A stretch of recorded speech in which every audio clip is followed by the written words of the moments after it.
En 2007, Lawrence Spencer a trouvé une grosse enveloppe, remplie de documents militaires des années 1940 dans sa boîte aux lettres. Certains sont des listes de services ou notes ordinaires, d'autres marqués top secret. Mais tous venaient de Roswell Army Airfield. Spencer a aussi trouvé d'étranges transcriptions d'entretien. Au début, il ne pouvait pas communiquer avec le sujet. L'armée a fait venir traducteurs, scientifiques et cryptographes, sans succès. Ils ont finalement découvert que seule la télépathie permettait de communiquer. Et il y avait des pages de prédictions, d'avertissements, de technologies étranges et d'une guerre secrète. Rien n'avait de sens. Puis Spencer a trouvé une page qui expliquait tout. Il était écrit « Roswell, AAF, 509e groupe de bombardement, Alien Interview, 8 juillet 1947 ».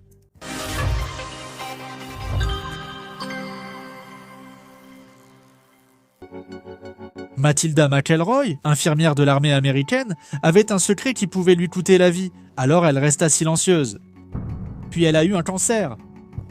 Avec seulement quelques semaines à vivre, Matilda a rassemblé une pile de documents militaires et les a envoyés à Lawrence Spencer. Elle a lu Oz Factors, son livre sur les phénomènes inexpliqués, et a jugé qu'il était le seul à pouvoir la prendre au sérieux. Sa lettre manuscrite était désespérée.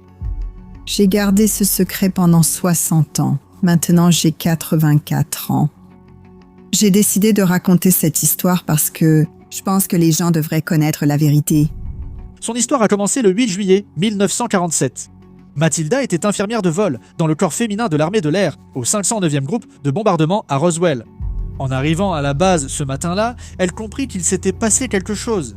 Il y avait des gardes armés et des inconnus partout, absents la veille. Certains portèrent des uniformes, d'autres des costumes, mais tous semblaient nerveux. Matilda se rendait à l'hôpital de la base quand 2 policiers militaires, plutôt polis, lui demandèrent de les suivre. Elle savait pourtant que ce n'était pas une vraie demande. Un colonel l'a accueillie à l'entrée du hangar. Il lui a dit qu'un engin était tombé dans le désert et qu'ils avaient récupéré un survivant, mais que ça ne répondait pas aux tentatives de communication. Son travail était d'évaluer si ça nécessitait des soins médicaux. Matilda trouvait étrange l'emploi du mot « ça ». Elle n'avait aucune idée de ce que cela pouvait être. Ils entrèrent dans une pièce faiblement éclairée à l'arrière du hangar. Et là, dans le coin, assis sur une petite chaise, il y avait un être. Environ 1 mètre de haut, peau grise, grosse tête, pas de cheveux, 3 doigts à chaque main, pas de nez, pas de bouche, pas d'oreille. Son corps ne semblait pas biologique, plutôt comme une poupée faite de plastique ou de caoutchouc.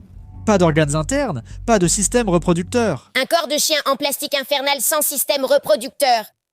On dirait que c'était juste un enfant. Je ne veux pas que les avocats de Mattel me poursuivent. D'accord, ok. Un corps de chien en plastique infernal sans système reproducteur. On dirait ce truc qui a été caché dans le placard. Je peux reprendre. Techniquement, ton chien possède un système reproducteur. Ça suffit. Les hommes le traitaient comme un problème à résoudre. Mathilde le traitait comme un patient. Elle s'est approchée calmement et s'est assise à côté de lui. Aucune blessure visible, pas de saignement. Quelle que soit cette chose, elle ne semblait pas souffrir. Elle s'est penchée pour parler, mais avant de parler, une idée lui est venue. Mais cette idée ne venait pas d'elle. Pas blessé. Le corps que j'occupe n'est pas un corps comme le vôtre. Je n'ai pas besoin de nourriture ni d'atmosphère. Mais j'ai besoin d'eau. Matilda s'attendait à avoir peur, mais ce n'était pas le cas. Les pensées étaient calmes, presque familières. Elle sentait que cet être était de sexe féminin et qu'elle n'était pas dangereuse. Matilda se présenta par la pensée, et l'être répondit de la même manière. Je m'appelle Earl.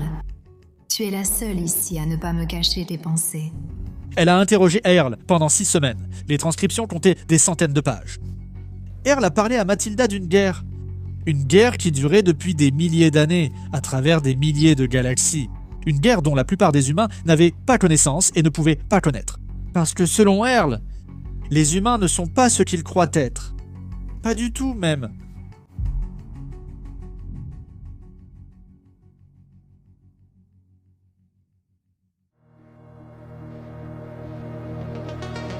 Matilda a passé 6 semaines à communiquer par télépathie avec un être extraterrestre qui se faisait appeler Earl. Earl était une officier du domaine, une civilisation qui contrôlait environ un quart de l'univers physique.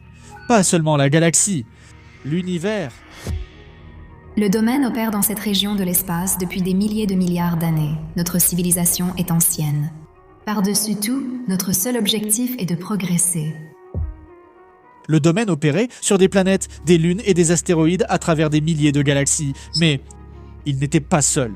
Une civilisation plus ancienne, appelée l'Ancien Empire, contrôlait cette région de l'espace depuis très longtemps. Et l'Ancien Empire gérait les choses différemment.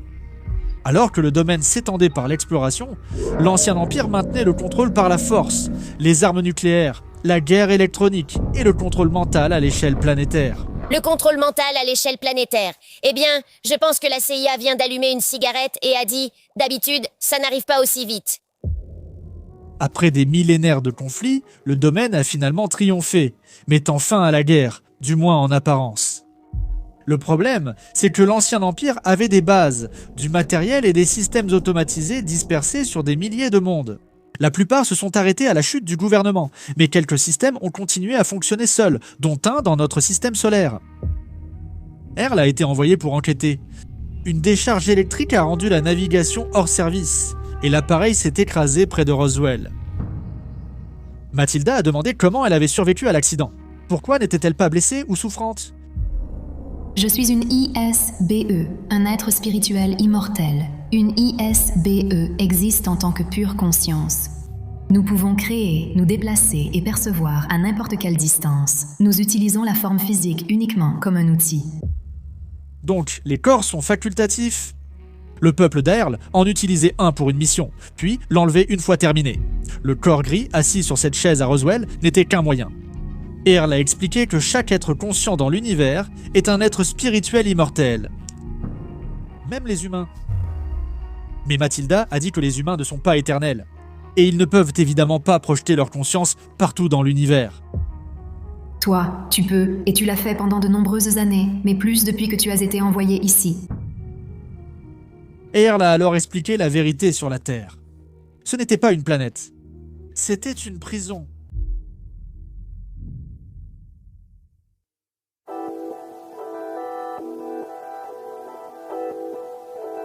Earl a affirmé que tous les humains sont des ISBE, des êtres spirituels immortels, voyageant dans l'univers en pure conscience depuis des milliers ou millions d'années. Nous avons des souvenirs de nos vies infinies, mais sommes privés de nos capacités car la Terre est une prison. L'Ancien Empire a bâti la prison vers 8000 avant Jésus-Christ et a commencé à la remplir. Les dissidents politiques, les artistes, les libres penseurs, toute personne que le régime jugeait dangereuse. L'Ancien Empire les appelait les intouchables. C'est nous. Ils mettaient les esprits libres en prison. On dirait Facebook en 2021. C'est vrai. Ou le Canada aujourd'hui. D'accord. Et l'Angleterre. J'ai compris. Des milliards d'entre nous ont été largués sur une planète paumée à la limite de la galaxie. Logés dans des corps fragiles qui souffrent, vieillissent et meurent. La mort devrait libérer l'esprit, mais un bouclier autour du système solaire empêche toute fuite. Si la Terre était la prison, le bouclier en était la clôture. Earl décrivait chaque étape comme un ingénieur décrit une machine. Lorsqu'une personne meurt, le bouclier détecte l'esprit et l'attire vers une station de traitement. Là, les souvenirs sont effacés, non seulement de la dernière vie, mais de toutes les vies précédentes. Disparu. Ensuite, l'Ancien Empire lance un deuxième programme, des implants hypnotiques. Il projette des images directement dans la conscience de l'esprit, un tunnel de lumière, des proches décédés, des guides spirituels. C'est pourquoi les expériences de mort imminente sont similaires dans toutes les cultures. C'est dans la programmation, rien de tout cela n'est réel. C'est un système de recyclage déguisé en vie après la mort. Puis, des souvenirs sont implantés. Des récits de création et des codes moraux, conçus pour déclencher la culpabilité et l'obéissance. Une fois que l'esprit est effacé et reprogrammé, il est renvoyé sur Terre dans un nouveau corps de nourrisson. Mourir, oublier, revenir. C'était un contrôle qui s'étendait sur plusieurs vies. Un contrôle sur plusieurs vies. On dirait le fantasme érotique de mon ex-femme. Quelle ex-femme ? Oh, fais-leur plaisir. L'éternité, c'est leur langage amoureux. Chaque religion, chaque guerre, chaque système de pouvoir, tout fait partie de la conception de la prison. Même le vieillissement biologique rapide est un outil de confinement. Le domaine a conquis l'Ancien Empire il y a des millénaires, mais la prison terrestre fonctionne toujours de façon autonome avec ses systèmes actifs. Mais Earl a dit qu'il y a une issue. Tu dois faire ce que toute la prison cherche à empêcher. Tu dois te souvenir.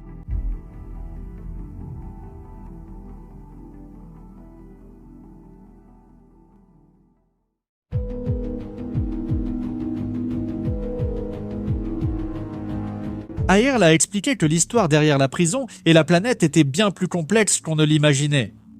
Nous faisions partie d'un opéra spatial intergalactique sans le savoir. La vie biologique sur Terre n'était pas naturelle, rien de tout cela ne l'était. Chaque espèce sur la planète a été conçue, fabriquée et expédiée ici par des corporations galactiques il y a des milliards d'années. Une entreprise, et Earl a utilisé ce nom, s'appelait Bugs and Blossoms. Ils fabriquèrent des insectes et des fleurs. Une autre entreprise fabriquait les animaux plus grands. Et ce n'étaient pas des expériences scientifiques ou de la recherche, c'était des produits. Même les relations prédateur-proie relevaient du marketing. Si votre entreprise vendait des gazelles, elle vendait aussi des lions. Plus d'espèces, plus de profit. La reproduction sexuée réduisait les coûts. Au lieu de remplacer les organismes morts, vous les laissiez se remplacer eux-mêmes. Même les plus grands esprits n'étaient pas originaires de la Terre. Ils étaient des ISBE réincarnés. Leur génie était le résultat de réminiscences de leur vie antérieure, en tant que certains des meilleurs officiers du domaine. Léonard de Vinci a imaginé des machines volantes et des sous-marins 4 siècles avant leur construction. Mozart a composé des symphonies entières dès l'enfance. Nikola Tesla a créé des machines incomprises pendant des décennies par le reste du monde. Earl a dit qu'il n'inventait pas, il se souvenait. Justice pour Sadie Harry. Quoi? Oui, Mattheus. Ah, d'accord. F. Murray Abraham était excellente à ça. Oui, mais son nom est malheureux. On dirait juste que quelqu'un l'a appelé Marie Abraham. Des milliers d'officiers du domaine, pilotes, ingénieurs et spécialistes, avaient été capturés et laissés sur Terre au fil des siècles. Earl les appelait le bataillon perdu. Mathilda fut submergée par la culpabilité, la colère et le ressentiment, des émotions qu'elle ne comprenait pas. Earl le sentit et plaça une pensée douce dans l'esprit de Mathilda. Les sentiments que tu ressens sont compréhensibles. C'est parce que tu sais que je te dis la vérité. Tu le sais parce que tu l'as vécu.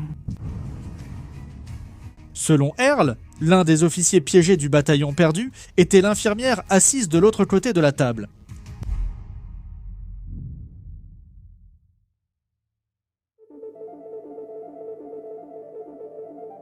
Il y a 8000 ans, l'ancien empire avait disparu, mais le système carcéral solaire fonctionnait toujours de façon autonome. Le domaine a déployé un bataillon spécialisé pour le fermer. 3000 officiers et ingénieurs ont bâti une base en altitude dans l'Himalaya, protégée des regards par les montagnes. Leur but n'était pas d'interférer avec les humains, mais de les libérer. Ils ont passé des mois à cartographier le système solaire, identifiant stations de traitement, équipements de balayage et technologies de l'ancien empire cachées depuis des années. Les officiers avaient enfin un plan pour mettre le système hors service. Puis ils ont été détectés. Les défenses automatisées ne les voyaient pas comme citoyens du domaine, mais comme des évadés. Les 3000 ont tous été capturés et traités. Ils ont été effacés, reprogrammés, puis transférés dans des corps humains. Les officiers ont été envoyés dans la population. Le domaine les nommait le bataillon perdu, et ils errent encore parmi nous, ignorant de leur véritable identité. Mathilda était l'une des officiers capturés. Sa capacité à communiquer par télépathie n'était pas simplement un don dû au hasard. C'était un entraînement qui refaisait surface malgré l'amnésie. Un entraînement qui a traversé, donc elle est comme une planche à tracer. Mais au lieu du karaté, elle a capté les ondes. La télépathie. Du pareil au même. Son instinct de compassion envers l'extraterrestre, son impression de familiarité et sa certitude qu'Earl n'était pas une menace, tout cela était des échos de sa vie antérieure. Le domaine a cherché le bataillon perdu durant des millénaires, utilisant des appareils pour détecter l'énergie spirituelle. Mais des siècles de réincarnation ont dispersé cette énergie à travers des milliards de vies. L'identification était presque impossible. Mathilda a été la percée décisive. En contactant Earl, Mathilda a retrouvé des souvenirs de son identité d'origine, voyant des images de vaisseaux spatiaux et comprenant une technologie inexplicable en anglais. Elle a identifié les techniques de la prison pour la maintenir endormie. Pour la première fois en 8000 ans, une officier du domaine capturée savait qui elle était vraiment. Mais cela a créé un problème, parce que maintenant, l'armée le savait aussi.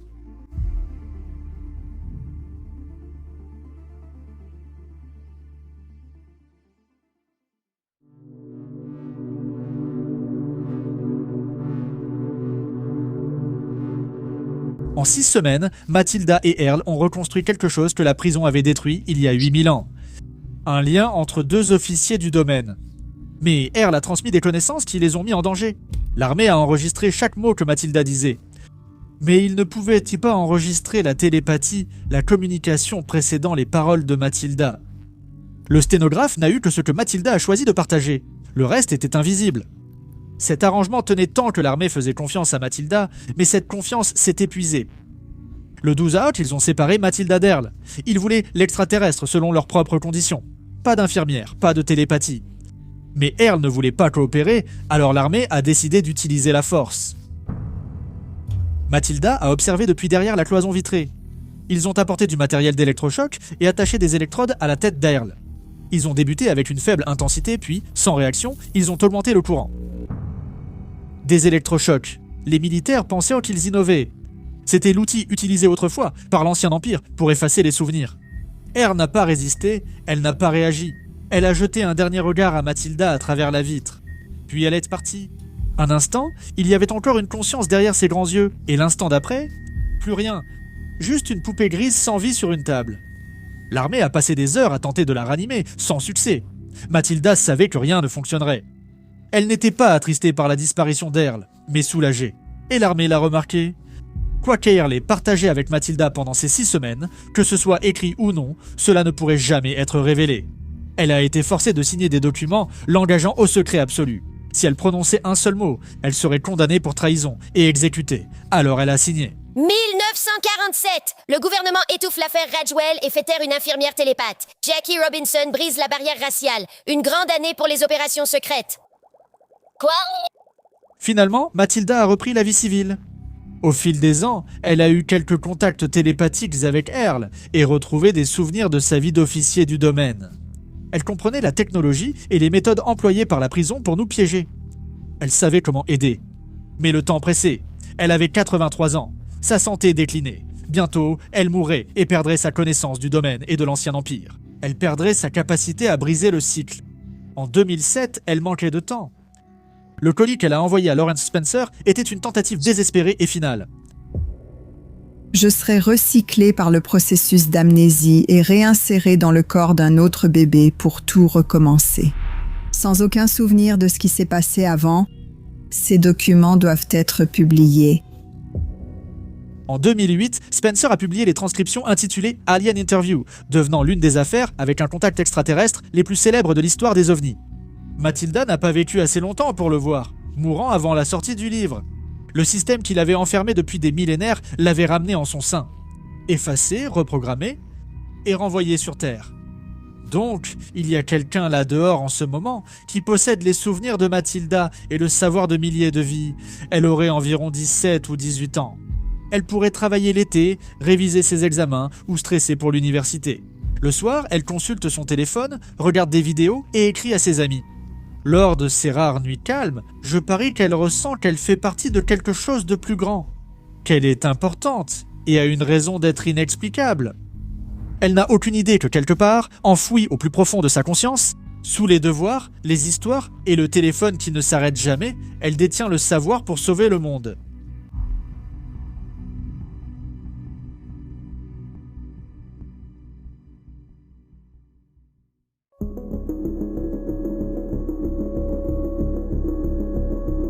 Alien Interview a été un succès, captivant le public. Certains disaient que le livre ne donnait pas l'impression d'être une lecture, mais plutôt un souvenir. Les gens voulaient en savoir plus sur Matilda. À quoi ressemblait sa vie après Roswell? A-t-elle des enfants ou des petits-enfants? Et la question que tout le monde posait, qui est Matilda aujourd'hui? Dans quel corps? Où? S'il la retrouvait, il pourrait l'aider à se souvenir. En travaillant ensemble, nous pourrions enfin être libérés de cette prison. Ils ont d'abord cherché son dossier de service.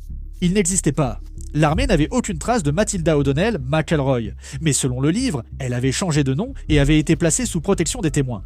On ne pouvait pas la retrouver par son nom. Mais il y avait peut-être des indices dans les transcriptions, et il y en avait. Mais il y avait aussi de petits problèmes. La transcription employait des mots comme l'ordinateur et la base de données en 1947. Ces termes sont devenus courants seulement dans les années 60. Les dates étaient au format européen, d'abord le jour, puis le mois, au lieu du style militaire américain. Une infirmière militaire, rédigeant des rapports confidentiels, n'aurait pas formaté les dates ainsi. Spencer a précisé avoir édité pour plus de clarté, sans changer le fond. Ces modifications pourraient donc inclure un langage plus moderne. Un lecteur a ensuite remarqué un détail au chapitre 11. Dans une interview datée du 9 juillet 1947, Earl a mentionné Jonas Salk comme exemple du grand génie humain. Salk était vivant en 1947, mais il n'était pas très connu. Il n'était qu'un chercheur médical. Il n'est devenu célèbre qu'en 1955, lorsqu'il a mis au point le vaccin contre la polio. Peut-être Earl concevait-elle le temps différemment. Elle était une pure conscience pouvant voyager partout dans l'univers, et peut-être même à travers le temps. La plupart étaient satisfaits de ses explications, mais certains non. Les problèmes sont apparus quand les chercheurs ont comparé les propos d'Earl à d'autres ouvrages. Toutes les preuves allaient dans le même sens. Lawrence Spencer a tout inventé. Mais la vérité, c'est que il ne l'a pas fait.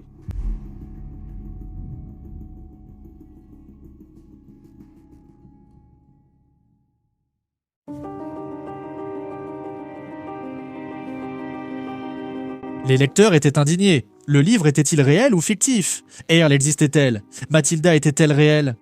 Spencer a affirmé que Mathilda était réelle. Il lui a parlé 20 minutes au téléphone. Elle est décédée quelques mois après. Là, ça paraissait trop opportun. Les sceptiques demandèrent les documents envoyés par Mathilda. Mais Spencer les a détruits. Les transcriptions, les lettres, tout. J'ai brûlé tous les documents originaux. Je ne veux pas passer le reste de ma vie à être traqué par des chercheurs d'OVNI ou des agents du gouvernement. Il a détruit les preuves? Ce n'est pas ce qu'un homme innocent ferait. C'est ce qu'un Clinton ferait. Waouh! Quelle était notre règle? On ne plaisante pas sur les Clinton. Voilà, A-t-il aussi détruit son ordinateur au marteau? ça suffit. Désolé. Je n'ai pas pu m'en empêcher. Vas-y, continue. Donc, le témoin était mort, et la seule preuve matérielle a été détruite. Spencer était maintenant complètement sur la défensive. Il est passé à la radio et a affirmé que l'entretien avait vraiment eu lieu. Il corrigeait quiconque disait qu'il avait écrit le livre. Il n'était que l'éditeur. Il a simplement publié ce que Mathilda lui avait envoyé. Mais pour dissiper tout doute une bonne fois pour toutes, Spencer a écrit une suite. Le livre Domain Expeditionary Force Rescue Mission, sorti en 2011, était présenté comme de la science-fiction. Cette fois, Mathilda est sauvée de la planète prison et reprend du service actif avec le domaine. Les mêmes personnages, la même mythologie, des êtres spirituels immortels, piégés dans des corps physiques, amnésiques et recyclés dans de nouvelles vies. Ces thèmes sont courants en science-fiction. Même chose pour les implants, le contrôle mental et l'effacement de la mémoire. Ces détails ont attiré l'attention de Bill Ryan, qui a passé Alien Interview au peigne fin, ligne par ligne. Ryan était un chercheur sur les ovnis et le fondateur du projet Avalon. Plus Ryan étudiait Alien Interview, plus cela lui semblait familier. Des corps de poupées, des stations d'implantation entre les vies, la guerre galactique entre civilisations rivales, la planète prison, des religions conçues comme des outils de contrôle extraterrestres, tout cela décrit comme un opéra spatial. Ces concepts n'étaient pas uniques. Ils ont été volés, dans certains cas mot pour mot. Et Bill Ryan savait bien d'où ils venaient. L'église de Scientologie.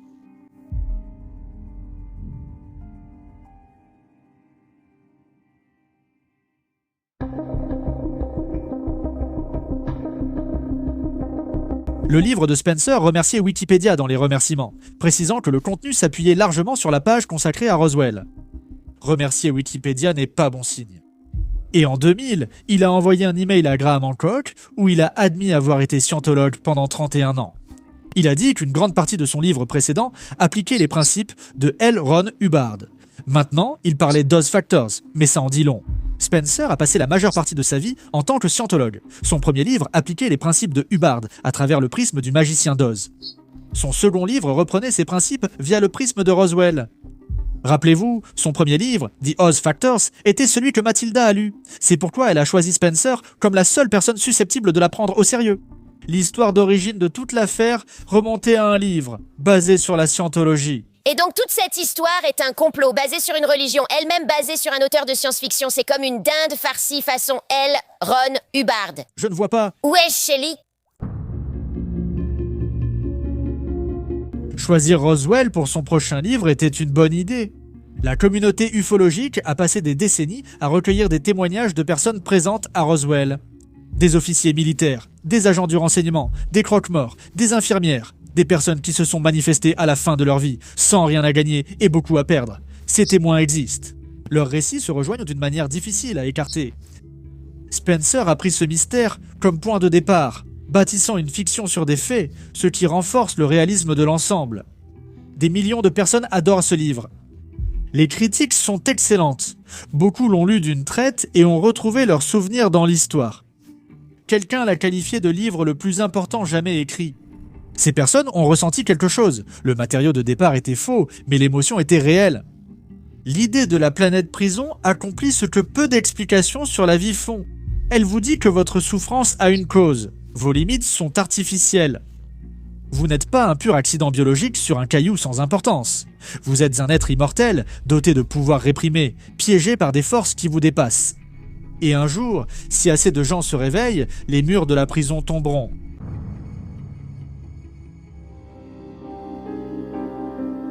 C'est vraiment une belle idée, mais c'est inventé.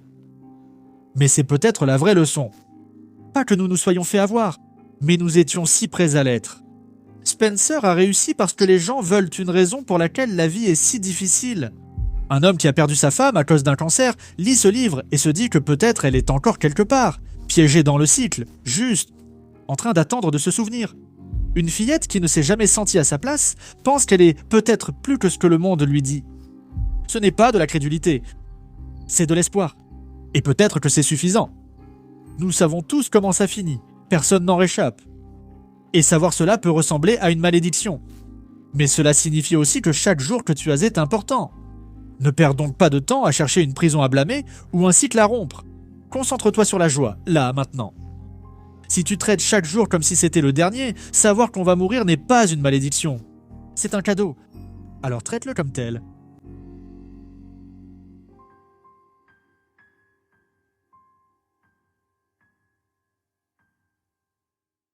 Merci d'avoir passé du temps avec moi aujourd'hui. Je suis Ajay, voici Ecklefish. Oui, je dis bonjour par télépathie en ce moment. Allô? Personne? C'était The Y-Files. Si vous vous êtes amusé ou si vous avez appris quelque chose, j'apprécierais si vous mettiez un like, vous abonniez, commentiez, partagiez. Tout cela aide vraiment la chaîne. Et comme la plupart des sujets que nous abordons ici, celui d'aujourd'hui a été recommandé par vous. Si vous avez une histoire que vous aimeriez voir traitée ou sur laquelle vous voudriez en apprendre davantage, rendez-vous sur theyfiles.com/tips, envoyez-nous un email, contactez-nous sur Discord ou dans le chat YouTube. Il existe de nombreuses façons de nous joindre. Et souvenez-vous, The Y-Files est aussi un podcast. Vous pouvez nous emmener partout avec vous. Environ 2 fois par semaine, je publie des analyses approfondies des histoires que nous couvrons ici sur la chaîne. J'y publie aussi ces histoires. Je publie aussi des épisodes interdits sur les plateformes vidéo. Nous venons de passer à la vidéo sur le podcast, c'est plutôt cool. Je ne comprends pas pourquoi je digresse alors que je suis censé lire le prompteur. Désolé pour ça, un moment très humain. Bref, si vous écoutez sur une plateforme audio, ce serait d'une grande aide si vous mettiez un pouce en l'air, un like, ou si vous nous suiviez, peu importe, les boutons, ça fait vraiment une grande différence. Maintenant, si vous avez besoin de plus de The Y-Files dans votre vie, allez voir notre Discord. Il y a plus de 100 000 personnes là-bas qui s'intéressent aux mêmes trucs bizarres que nous ici. Donc avec tout ce monde 24 heures sur 24, il y a toujours quelqu'un qui traîne, qui passe un bon moment. C'est une communauté solidaire, c'est très amusant et l'inscription est gratuite.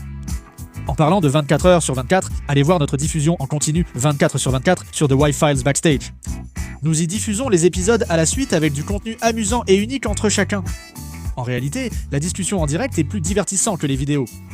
Si vous aimez mes histoires sur The Y-Files, allez découvrir aussi mon autre émission qui s'appelle The Basement, une émission d'entretien sur la chaîne. C'est-à-dire un podcast où je discute avec des personnes intéressantes qui sont derrière ces épisodes. Certains d'entre elles, vous les connaissez, d'autres non, mais ce sont toutes des personnes que je trouve fascinantes. Par exemple, des experts sur les Templiers, l'alunissage. J'ai récemment reçu un physicien du CERN. Si vous souhaitez voir quelqu'un dans l'émission, dites-le moi. Je cherche toujours de bons invités. Et puis un grand merci à nos mécènes qui rendent cette chaîne et chaque épisode possible. Je ne pourrais rien faire sans le soutien de ma communauté Patreon. Et si vous souhaitez soutenir la chaîne, nous aider à continuer et rejoindre cette communauté déjantée, devenez membre sur Patreon. Pour seulement 3 $ par mois, vous bénéficiez d'avantages comme l'accès anticipé aux vidéos sans publicité, y compris The Basement, des produits exclusifs et 2 diffusions en direct privé chaque semaine rien que pour vous. Et lors de ces diffusions, toute l'équipe de The Y-Files est présente. Tout le monde a sa caméra allumée et vous pouvez aussi activer la vôtre, monter sur scène, poser une question si vous voulez en savoir plus sur un épisode ou parler de ce que vous voulez. C'est une excellente façon de mieux nous connaître en tant que personne.